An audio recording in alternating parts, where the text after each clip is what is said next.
আমি বিবাহিত হয়েও তোমাকে অসম্ভব ভালোবাসি বলে তুমি ভাবতেই পারো যে বিবাহিত হয়ে স্বামীর সংসার ফেলে কিভাবে সে আমাকে এত ভালোবাসতে পারে। তবে কি সে কোনো স্বার্থের জন্য ভালোবাসে?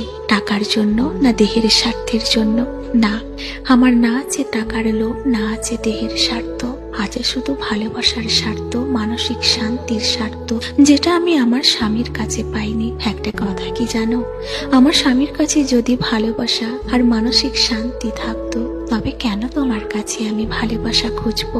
কেন তোমার ভালোবাসা পাওয়ার জন্য আমি হাজারো লাঞ্ছনা অপমান সহ করব? একটা কথা কি জানো, আমি যখন বিবাহিত হয়েও তোমার মায়ায় ভালোবাসায় পড়েছি, তখন তুমি বুঝে নিও আমার সংসার জীবনে সুখ শান্তি কিছুই ছিল না। শুধু নামেই আমি সংসার করছিলাম। হয়তো আমি স্বামী পেয়েছি, সংসার পেয়েছি, সন্তান পেয়েছি, কিন্তু আমি ভালোবাসার মানসিক শান্তি পাইনি।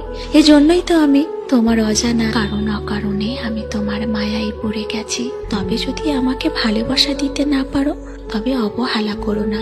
আমার ভালোবাসাটাকে যদি সম্মান করতে না পারো, তবে তুমি অসম্মান করো না। কারণ সব বিবাহিত নারীর ভালোবাসার মধ্যে স্বার্থ থাকে না।